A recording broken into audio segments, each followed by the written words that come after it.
So today we'll try to understand UNet architecture and how we can use UNet for image segmentation. And the images that we are going to consider are MRI images. So it's a very important class. तो इस class में हम पहले unit के बारे में जानेंगे, उसके बाद हम एमआरआई ब्रेन ट्यूमर सेगमेंटेशन कैसे करेंगे यूनिट से. That will go through practically in Google Colab. So let's start the class. I'm going to set a screen. तो इमेज सेगमेंटेशन यूजिंग यूनिट ऐसे मैंने नाम दिया है इस क्लास का. सबसे पहले तो you can see this is the image and this is the segmented output. तो यूनिट क्या है? यूनिट एक कन्वोल्यूशनल न्यूरल नेटवर्क आर्किटेक्चर है. वो कन्वोल्यूशनल न्यूरल नेटवर्क जो हमने आई थिंक एक दो क्लास पहले डिस्कस किया था, right? So this is a again a CNN, right? Unit comes under CNN, but this is primarily designed for image segmentation tasks. It has gained significant popularity, especially in medical image analysis, because of its ability to perform precise pixel level segmentation. ठीक है? तो ये UN unit जो है हम maximum medical image segmentation के लिए use करते हैं. Now you can see that this the structure, the how it is its architecture being designed, it takes the form of U. इसलिए हम इसको बोलते हैं यूनेट. ना इसका की फीचर्स क्या है ये इंपॉर्टेंट है. तो सिमेट्रिकल आर्किटेक्चर, इसमें आपका एनकोडर डिकोडर स्ट्रक्चर. सो एनकोडर क्या है हम देखते हैं. तो यूनिट सबसे पहली बात तो ये है कि it takes the shape like a like the letter U. U की तरह दिखता है, इसलिए इसको हम बोलते हैं UNet architecture with two main sections. Encoder, ठीक है, encoder means contracting part and decoder that is expanding part. एक कॉन्ट्रैक्टिंग पार्ट है और एक एक्सपांडिंग पार्ट है. तो encoder is responsible for capturing the context and extracting the features from the input image. जब हम कोई सेगमेंटेशन करते हैं उसका फीचर्स को एक्सट्रैक्शन करना जरूरी है, राइट? तो ये जो context capturing part and then feature extraction part है हम एनकोडर के जरिए करते हैं. This part reduces the spatial dimension of the image through down sampling operations like max pooling. हमने बात की थी CNN में, राइट? तो while increasing the depth of the feature maps. तो ये एनकोडर क्या करते हैं, जो इमेज का स्पेशियल डायमेंशन है डाउन सैम्पलिंग ऑपरेशन के जरिए उसको कम करता है, but it increases the depth of the feature maps. ठीक है. Then decoder reconstruct the image from the abstracted features by unsampling. एक तो डाउन सैम्पलिंग करके हम स्पेशल डायमेंशन को रिड्यूस करते हैं एनकोडर में, राइट? और साथ में फ्यूचर मैप का डेप्थ इंक्रीज होता है. और डिकोडर क्या करते हैं, फिर से अनसैम्पलिंग करके इमेज को रिकंस्ट्रक्ट करते हैं. कहां से? एब्स्ट्रैक्टेड फीचर से, right? It restores the spatial dimension while retaining the crucial details for segmentation. तो ये दोनों समझ में आ गए. एनकोडर हम मतलब डाउन सैम्पलिंग करते हैं, फीचर मैप्स का डेप्थ बढ़ाते हैं. डिकोडर हम फिर से अनसैम्पलिंग करते हैं, इमेज को रिकंस्ट्रक्ट करते हैं फीचर से, एब्स्ट्रैक्टेड फीचर से. Now skip connections. One of the most innovative aspect of UNet is its skip connection. These connections directly link the layers of the encoder to the corresponding layers of the decoder. तो ये skip connection एक unit का बहुत important aspect है. ये क्या करते हैं, जो एनकोडर्स का लेयर्स है उसको उसके कोरेस्पोंडिंग डिकोडर का जो लेयर है उसके साथ कनेक्शन एस्टैब्लिश करते हैं, right? Now skip connections allow the network to pass low level features. Low level features में like edges and textures from the encoder to the decoder, and it ensures that spatial information lost during the downsampling is preserved and reused during upsampling. ठीक है. तो इसने क्या किया, skip connection ने क्या किया, जो लो लेवल फीचर्स है लाइक आपका एजेस है, टेक्सचर्स है, एनकोडर से डिकोडर तक भेजते हैं, अलाउ करते हैं, राइट, कनेक्शन कनेक्शन के जरिए। और इससे क्या होता है, जो इन्फॉर्मेशन आपका डाउन सैम्पलिंग में लॉस भी हुआ था उसको फिर से क्या करते हैं, आप सैम्पलिंग में प्रिजर्व, मतलब प्रिजर्व करके आप सैम्पलिंग में रिजर्व रीयूज कर देते हैं, ठीक है। इसे बोलता हूँ स्किप कनेक्शन के जरिए हम एनकोडर का हर एक लेयर को डिकोडर के साथ लिंक करते हैं। जो लो लेवल फीचर्स हैं, एडजस्ट टेक्सचर्स, इसको एनकोडर से डिकोडर भेजते हैं। इससे कुछ भी इंफॉर्मेशन पहले अगर लॉस भी हुआ हो डाउन सैम्पलिंग में, उसको प्रिजर्व करते हैं और फिर से डाउन सैम्पलिंग होता है, सॉरी अनसैम्पलिंग होता है, उसमें हम रीयूज करते हैं, ठीक है। This feature helps improve the accuracy of the segmentation by enhancing the detail in the output. तो ये एक बहुत इंपॉर्टेंट एस्पेक्ट है skip connection in unit. Now fully convolutional, देखो ये जो है ना unit fully convolutional neural network है, FCN, fully convolutional neural network. इसका मतलब क्या है, it does not contain any fully connected layers like we have in traditional CNN for classification. It uses convolutional layers to process and segment the entire image at once, ठीक है। तो unit आपका FCN है, fully convolutional network, ठीक है। इसमें कोई भी फुल्ली कनेक्टेड लेयर्स नहीं है, बल्कि ये कन्वोल्यूशनल लेयर के जरिए प्रोसेस भी करते हैं और पूरा इमेज को सेगमेंट भी करते हैं। This makes UNAN efficient for image segmentation as it can operate on images of varying size, ठीक है। तो इसका यूनिट क्यों हम इमेज सेगमेंटेशन में ज्यादा यूज करते हैं, इसका रीजन ये भी है, फुली कन्वोल्यूशनल है, तो ये कोई भी साइज का इमेज के लिए हम यूज कर सकते हैं, right?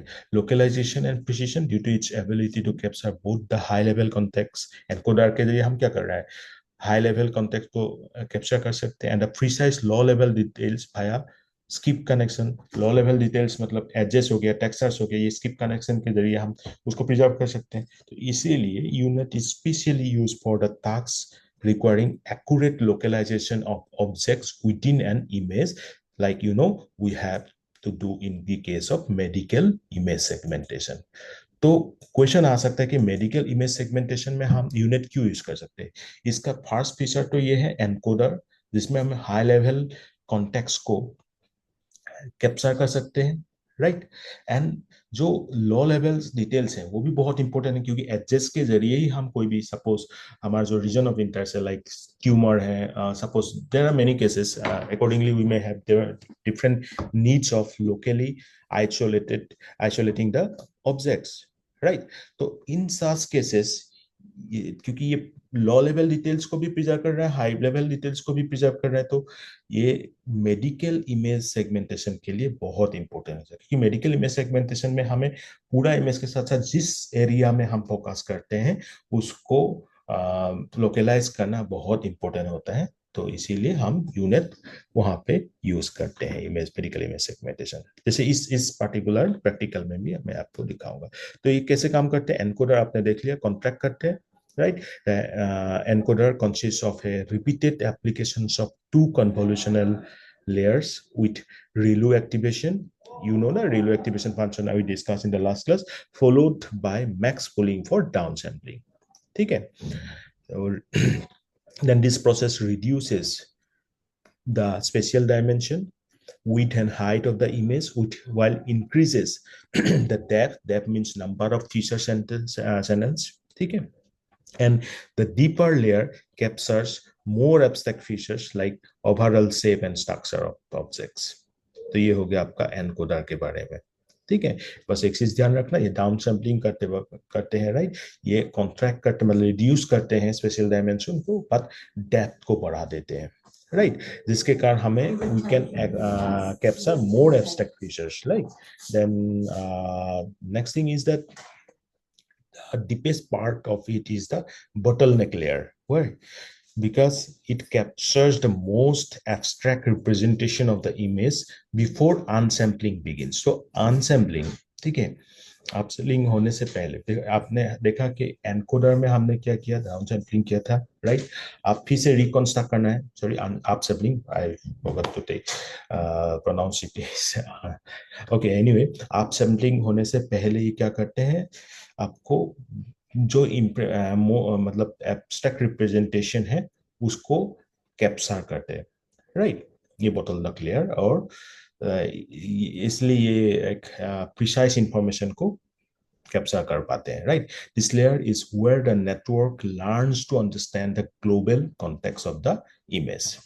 तो एनकोडर हो गया, बोटलनेक हो गया, देन डिकोडर, एक्सपांडिंग पार्ट, जहाँ पे फिर से क्या होता है, आप सैम्पलिंग होते हैं। तो decoder up samples the future maps using transpose convolutions or upsampling layers and to gradually increase the spatial resolution of the future maps. So future maps हमने abstract किया था, उसको फिर से हम क्या कर सकते हैं, इसका spatial resolution को increase कर सकते हैं. So after each upsampling, the corresponding future map from the encoder is concatenated to provide fine grain information to the decoder. क्योंकि हर एक लेयर एनकोडर का डिकोडर के साथ स्किप कनेक्शन के जरिए आपका लिंक है, राइट। तो आफ्टर इस सैम्पलिंग आप सैम्पलिंग प्रोसेस क्या होगा, फीचर जो एनकोडर से मिला हुआ आपका फीचर मैप है उसको और हम करके क्या करते हैं, फाइन ग्रेन इंफॉर्मेशन दे सकते हैं डिकोडर के जरिए, ठीक है। This process results in A segmentation map पर इस pixel is classified into A category. तो पिक्सल टू पिक्सल यहाँ पे हम क्या करते हैं, फोकस करते हैं। तो जिससे क्या होता है, हर एक पिक्सल कौन सा पर्टिकुलर कैटेगरी में आ रहा है ये प्रॉपरली आपका इस प्रोसेस के जरिए फाइंड आउट हो जाता है, राइट। तो किस ऑब्जेक्ट में बिलोंग कर रहा है, किस में बैकग्राउंड में बिलोंग कर रहा है, तो everything results from this part. तो देख लिया हमने एनकोडर, कॉन्ट्रैक्टिंग, बोटलनेक, जिससे हमने क्या किया, abstract in representation of the image, इसको कैप्चर किया आप सैम्पलिंग बिगिन होने से पहले। और आप सैम्पलिंग ने हमने फिर से जो हमने स्पेशल क्या बोलते हैं फीचर्स को एब्स्ट्रैक्ट किया था उसको फिर से क्या किया, रिजोल्यूशन बढ़ा दिया, ठीक है। हर एक पिक्सल को यहाँ पे ध्यान रखा हमने, तो प्रॉपरली ऑब्जेक्ट और बैकग्राउंड डिटेक्ट हो सकता है। तो आउटपुट में क्या हुआ, final layer of the unit is typically एक 1x1 convolution that maps the high dimensional feature maps to the desired number of output classes. Suppose for binary segmentation 1 and for more for multi-class segmentation. तो समझ में आ गया, final layer of unit एक 1x1 convolution होता है जहां पे हम हाईवे डायमेंशनल फीचर्स को फिर से जितना आपको सही है उसके उतने नंबर ऑफ क्लासेस में मैप कर देते हैं। और यहाँ पे हम यूज करते हैं sigmoid activation puncture, okay, sigmoid activation puncture, ठीक है, बाइनरी सेगमेंटेशन के लिए। और अगर आपको मल्टी क्लास सेगमेंटेशन करना है तो आप सॉफ्ट मैक एज यूजुअली जो हमने पहले भी किया था यूज कर सकते हो। तो ऑब्वियसली यहाँ रिजल्ट बहुत अच्छा होता है इमेज सेगमेंटेशन के लिए। बेसिकली ये लोकलाइज होता है ना, तो ये मेडिकल इमेज में हम ज़्यादा इसको यूज कर सकते हैं। तो क्वेश्चन ये आता है आपका, why unit is popular in image segmentation, because of high accuracy, unit can deliver high segmentation accuracy, right, even with limited training data, making it particularly useful in the fields like medical imaging where data can be scarce. Then efficient learning, skip connections enabled UNet to reuse low-level features from the encoder, improving training efficiency and convergence. Then versatility, because UNet is adaptable to various image segmentation tasks beyond medical imaging, such like, you can use it in satellite image analysis, also autonomous driving car, many more applications are there. So it is versatile. So high accuracy, efficient learning, versatility. There are so many reasons why unit is popular in case of image segmentation. तो ठीक है, अभी हम इसको कैसे बनाते हैं, तो let's come to the practical part. तो ऑब्वियसली हमें टेंसर फ्लो को इंपोर्ट करना होगा, import TensorFlow as T F. Then from TensorFlow हम यूज करेंगे केरास और से लेयर्स और कौन, ठीक है, क्या क्या लेयर्स हम इंपोर्ट कर रहे हैं, onboard 2D, max pooling 2D, upsampling 2D, concatenate input. Then from tensorflow.keras.models से import model. Then हमने define कर लिया अपने unit को, ठीक है, define unit model, input size हमने ये रखा है 128 128, ठीक है, 3. Then input size, तो उसके बाद encoder define किया C1 convolutional 2D 64 3 activation function ReLU, wedding same input. Then P1 max pooling 2D, pull size 22 C1, then C2 compulsion 2D 128 3 activation value use कर रहे हैं हम पेडिंग से हम, right. P2 max pooling 2D पुल size 22 C2. ये हो गया आपका एनकोडर. ठीक है, डाउन सैम्पलिंग हो गया. तो उसके बाद हमने बोटल नेक भी डिफाइन किया था, सीटी कन्वोल्यूशनल 2D 256 3 एक्टिवेशन रेलू पेडिंग से. ठीक है, बोटल नेक बताया था ना हमने, बोटल नेक हमने यूज किया. ठीक है, bottle neck is very important because इससे ही क्या होता है, इसको आप डीपेस्ट पार्ट बोल सकते हो, ये पूरा एब्स्ट्रैक्ट रिप्रेजेंटेशन करता है. ठीक है, आप सैम्पलिंग होने से पहले.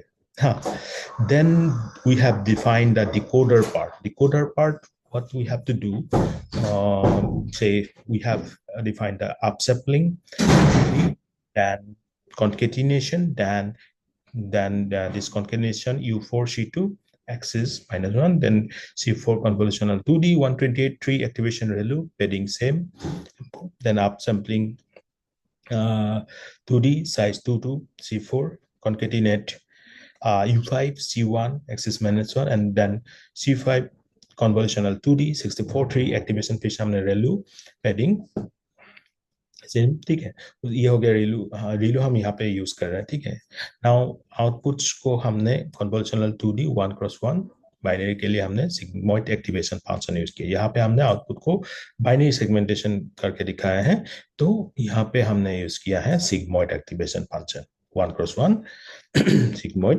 Activation function. Model input output return model. Compile कर लो unit dot model, then compile करके ऑप्टिमाइजर हमने यूज किया Adam, loss binary cross entropy, then metrics accuracy use किया. अल्टीमेटली मॉडल समरी को हमने प्रिंट करके दिखा दिया. आप देखोगे इनपुट लेयर, ये उनका आउटपुट का शेप रहेगा. ठीक है, param connected to this, then convolutional 2D, ये होगा उसका output shape 120 120 64. This is the param. Then input layer तक कनेक्टेड रहेगा. ये max pooling 2D connected to convolution 2D, max pooling हो रहा है 64 64 64, then convolution 2D1, then 64 64 128. Okay, connected convolution 2D1, convolution 2D 32 32 256 295 168.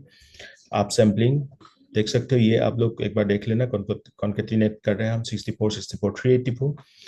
तो ये आ गया आपका सारे लेयर्स का डिटेल्स, पैरामीटर्स ये हो रहा है. ठीक है, तो मैं ये मॉडल यहाँ पे डिजाइन कर दिया. यू कैन टेक स्क्रीनशॉट, और आपको सही होगा तो मैं कोड आपको दे दूंगा. You just ask me for comment that आपको सही है कोड.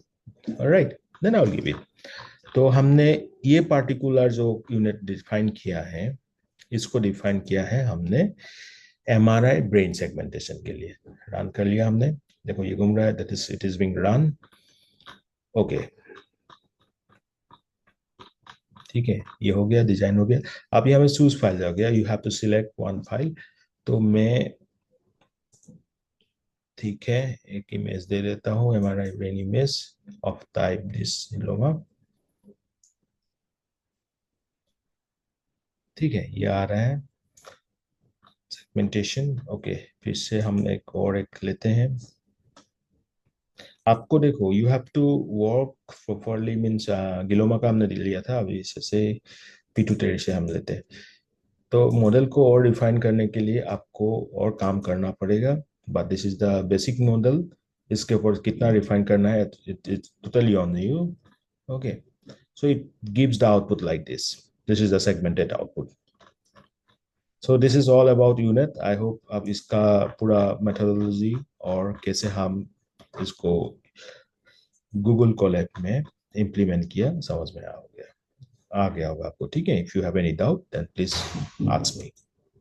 ओके, सो इस क्लास को हम यहीं पे टर्मिनेट करते हैं, and we'll bring much more many different concepts, basically project based concept, in the coming classes. Thank you.